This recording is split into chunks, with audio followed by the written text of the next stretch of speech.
la République.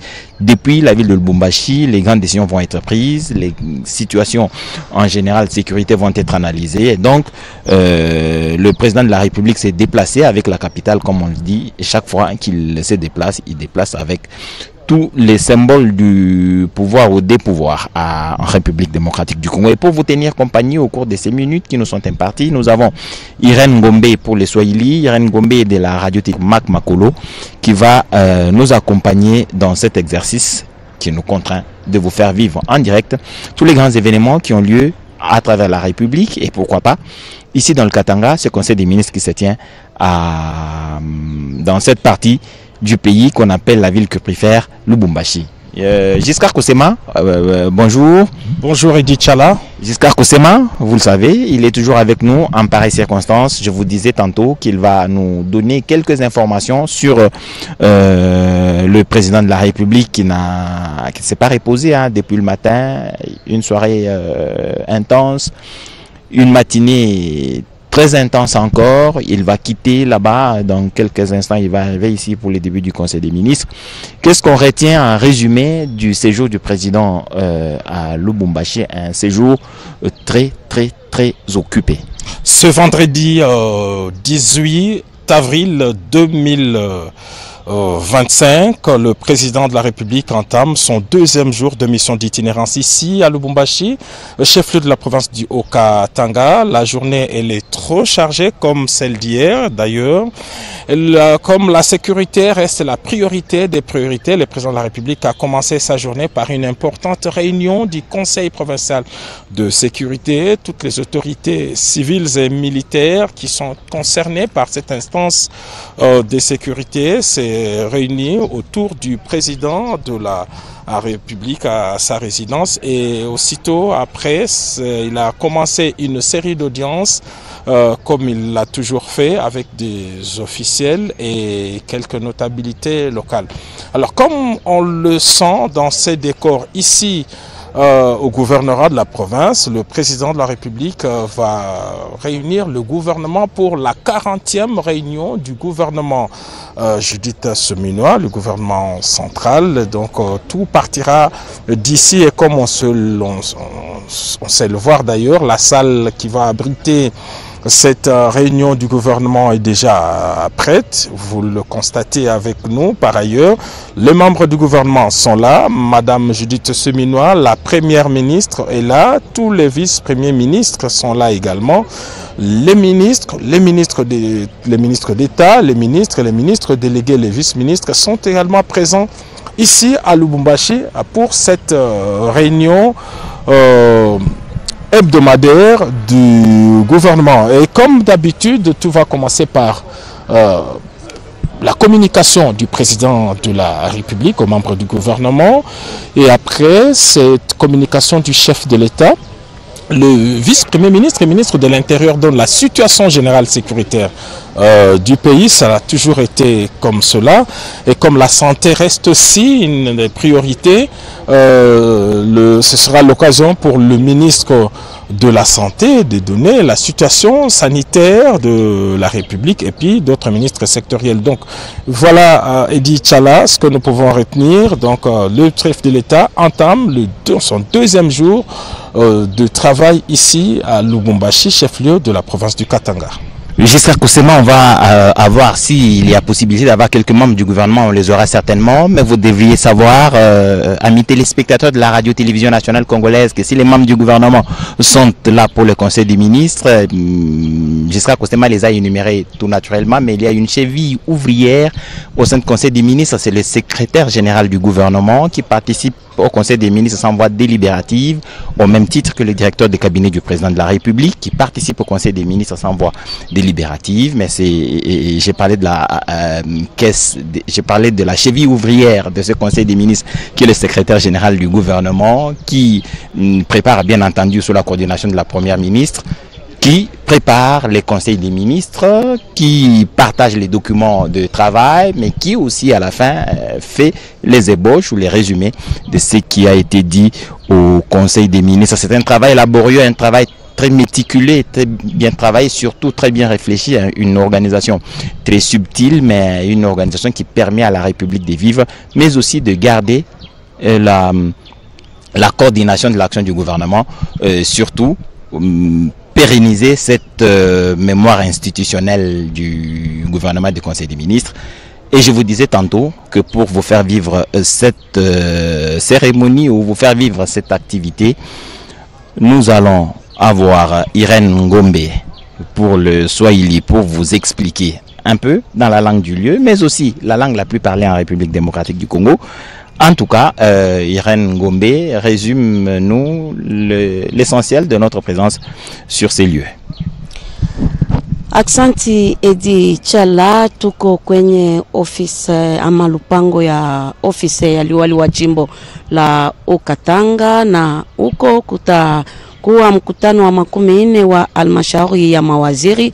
Kama mnavyofahamu, liwali wa jimbo, rais wa jamhuri aliwasili jana mjini Lubumbashi, na kwenye uwanja wa ndege wa Lwano aliweza kuweka jiwe ya kwanza ya kufanya upya uwanja wa ndege wa Lwano, na baadaye aliweza kuanzisha mikutano ya maonyesho ama expo beton kwenye makao mapya ya bunge jimboni Okatanga. Alifungua rasmi senta ya kituo cha afya inayoitwa Etienne Tshisekedi Tshilombo hapa mjini Lubumbashi, ya kujua kama rais wa jamhuri Felix Antoine Tshisekedi Tshilombo anajitahidi kabisa ili matibabu isifanike tena nje ya nchi. Wale walikuwa wanaenda nje ya nchi kwenye Afrika Kusini, hata huko aende watakuwa kipata matibabu yenye kusaili katika jimbo letu la Okatanga. Na sasa hivi kama mliweza kufuata katika lugha ya Kimombo, asubuhi alikuwa na mapokezi mbalimbali, kwa sababu mji wa Lubumbashi wakati rais yuko hapa umebadilishwa kuwa mji mkuu wa Jamhuri ya Kidemokrasia ya Kongo, kwa sababu mawaziri wote wamekwisha fika hapa. Ndio maana kutakuwa mkutano wa 14 wa halmashauri ya mawaziri, waziri mkuu, mawaziri makamo wote weko mjini Lubumbashi, hata mawaziri mbalimbali weko hapa, na hiyo itafanyika kwenye chumba banke ya ofisi ya liwali wa jimbo la Okatanga. Edi Chala. Merci Irène. Nous avons le ministre de la Santé publique qui est ici avec nous. Bonjour Excellence. Bonjour. Le ministre de la Santé publique va tout naturellement participer à ce Conseil des ministres, et j'imagine qu'au cours de ce Conseil des ministres, les inondations qui ont eu lieu sur quelques parties de la République démocratique du Congo, le ministre de la Santé, on l'a vu à plusieurs endroits, poursuivre les questions de santé. Est-ce que les personnes qui ont été victimes des inondations sont prises en charge de façon sanitaire d'une manière efficace? On l'a vu partout. Certainement que cette question va revenir au Conseil de ministres. Monsieur le ministre, vous êtes ici au Katanga, à Lubumbashi. Déjà, depuis ici, on a suivi une intervention de vous sur les questions des inondations, je pense, d'ici au Katanga ou du Tanganyika. Du Tanganyika, oui, bien entendu.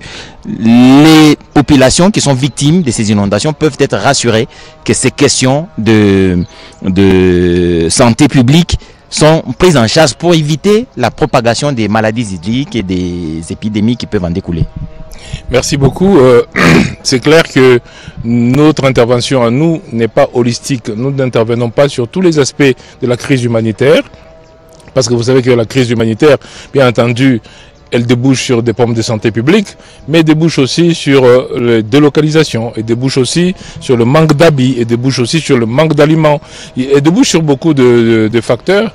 Mais dans tous les cas, tous ces facteurs concourent à ce qu'il y ait des problèmes de santé publique. Et ensuite, quand la crise est apparue, viennent les risques maintenant de survenue de maladies liées à cette crise, que ce soit des maladies liées à la consommation de l'eau impropre, mais que ce soit aussi des maladies liées à la proximité, comme les gastro-entérites, que ce soit les maladies liées à la saleté qui est venue de l'eau, qui donnent des maladies de la peau. Donc il y a énormément de maladies qui peuvent découler d'une crise comme celle-là. Bien entendu, plusieurs provinces de notre pays ont été touchées, et malheureusement, la météo nous annonce que d'autres pluies encore jusqu'au 15 mai vont venir. Donc nous sommes en première ligne pour réagir promptement. Vous avez vu que quand c'est arrivé à Kinshasa, nous sommes intervenus la nuit même de la survenue de la catastrophe. Mais comme l'a dit le vice-premier ministre, ministre de l'Intérieur, c'est le ministère de la Santé qui intervient quasiment sur toutes les crises, mais de manière très rapide, parce que nous avons le centre d'opération d'urgence de santé publique qui est capable de se déployer quasi immédiatement. Nous sommes intervenus donc à Kalemi, nous intervenons partout où il y a des risques de santé. Je dois quand même dire que ces risques de santé, malheureusement, ne peuvent pas tous être évités du fait que notre système de santé au départ avait des difficultés pour être résilient. Mais nous améliorons parce que, comme j'ai dit, nous avons maintenant une capacité d'intervenir immédiatement. Avant, il fallait d'abord constituer les équipes. Alors, le Conseil des ministres, le gouvernement de la République, dirigé par la Première ministre Judith Suminwa, et sur impulsion du chef de l'État, a décidé que nous devons avoir des réserves stratégiques au niveau national, de telle sorte que nous puissions intervenir surtout dans les zones qu'on connaît déjà que va y avoir des catastrophes à cause du changement climatique, à cause de l'évolution de mouvements des populations. Donc on sait.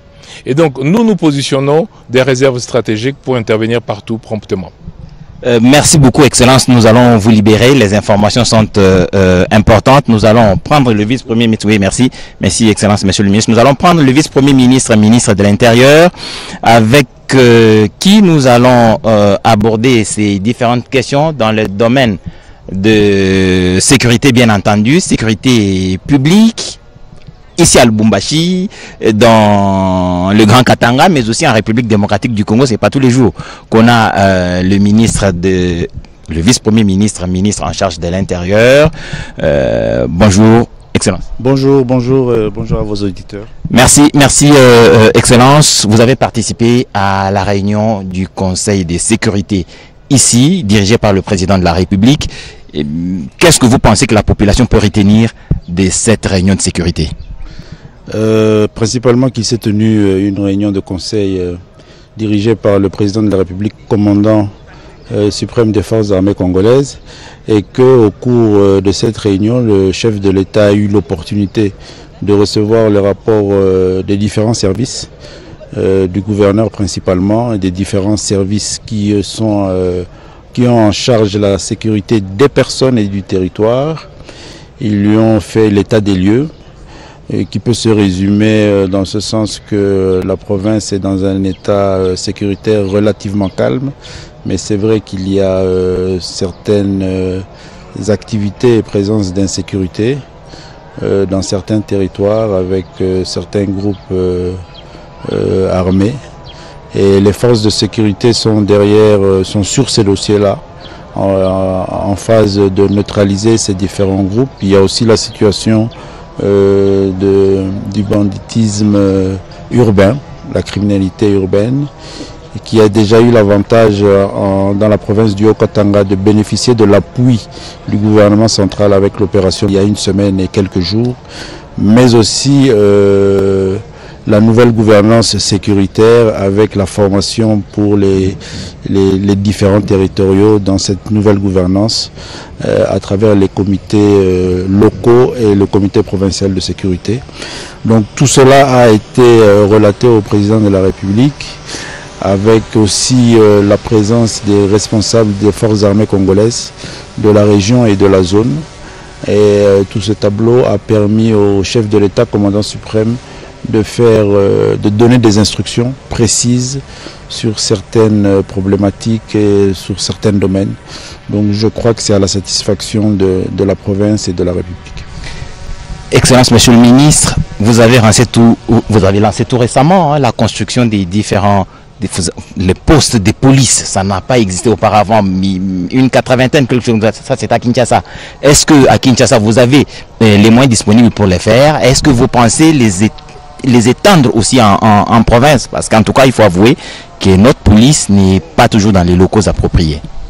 C'est un projet d'envergure nationale que nous avons entamé il y a presque 7 à 8 mois maintenant, Il nous fallait aussi, dans le cadre de ce projet, nous rassurer des moyens. C'est pour ça qu'à un moment, il y a eu un certain ralentissement dans la mise en œuvre de ce projet. Et maintenant, nous sommes dans une phase où nous sommes un peu rassurés au niveau de la trésorerie et de la mise en œuvre des moyens sur ce projet. Je vous rassure qu'il est national parce que nous avons instruit aussi nos différents gouverneurs de s'engager dans ces initiatives-là. Et le gouverneur de la province du Haut-Katanga a déjà pris une avancée parce que je sais qu'il y a un contrat qui a déjà été signé. Il y a des commandes de matériel de construction des postes de police Souciat qui est déjà faite au niveau de la Chine. Donc nos populations de la province du Haut-Katanga verront très prochainement ici la mise en œuvre de ce projet et ça se fait dans toute la République. Je dois rappeler ici que nous sommes en train dans la mise en œuvre de la présentation du projet de loi de programmation de la police nationale congolaise 2024-2029 qui s'étale sur 5 ans. Et dans ce projet de loi, il y a aussi cette nécessité de renforcer la police, surtout dans son cadre de travail, ses moyens de fonctionnement, son matériel pour être une police effective, proche des citoyens. Et une fois qu'on aura fait passer cette loi, on aura encore plus de moyens. Mais je rassure vos téléspectateurs que tous nos projets sont des projets nationaux parce que la police, elle est nationale et la question sécuritaire, elle est nationale. Bon, une petite question de curiosité avant de vous laisser partir, Excellence. Vous avez fini la formation sur ce conseil de sécurité territoriaux ou locaux et les comités locaux de sécurité. Est-ce que ce sera quoi la prochaine étape après le Lubumbashi? Vous avez été dans le Congo central, vous êtes nous avons commencé à Kinshasa, nous avons été dans le Congo central, nous étions il y a une semaine et demie dans la province du Haut-Katanga. Nous avons sur notre calendrier le Kwilu pour les jours qui viennent, le Kwilu, la province de la Chopo, la province du Lualaba et la province du Kasaï. C'est les prochaines dates. Mais nous allons faire toute la République pour former, comme il se doit, tous nos territoriaux sur cette gouvernance sécuritaire, la nouvelle gouvernance sécuritaire de la République démocratique du Congo. En tout cas, merci beaucoup, Excellence, pour votre disponibilité et pour toutes ces informations à nos téléspectateurs. Merci. Téléspectateurs de la radio-télévision nationale congolaise, vous êtes en train de suivre les échanges que nous avons avec leurs excellences, messieurs les ministres, qui ont chacun des responsabilités dans les secteurs spécifiques de la République démocratique du Congo. On venait d'avoir le vice-premier ministre de l'Intérieur. Maintenant, nous allons avoir Julien Paluku, qui est ministre du Commerce extérieur. Bonjour, Excellence. Bonjour. Il y a si j'ai bonne mémoire, ça doit être mercredi ou mardi où il s'est clôturé. Oui, c'est clôturé. Oui, c'est clôturé la réunion des ministres africains en charge du commerce extérieur à Kinshasa. C'est une activité ouverte par le président de la République qui a même proposé que les autres institutions de la ZLECAF, zone de libre-échange continentale africaine, que certaines institutions peuvent être reçues par la République démocratique du Congo, accueillies par la République démocratique du Congo. Déjà, quelles sont les impressions que vous avez après avoir organisé cette activité? La RDC, c'est un pays qui n'a pas d'avenir, mais le fait pour la RDC d'avoir sollicité, d'abriter ce grand espace où tous les ministres, il y a une hausse des frais de douane sur tous les produits.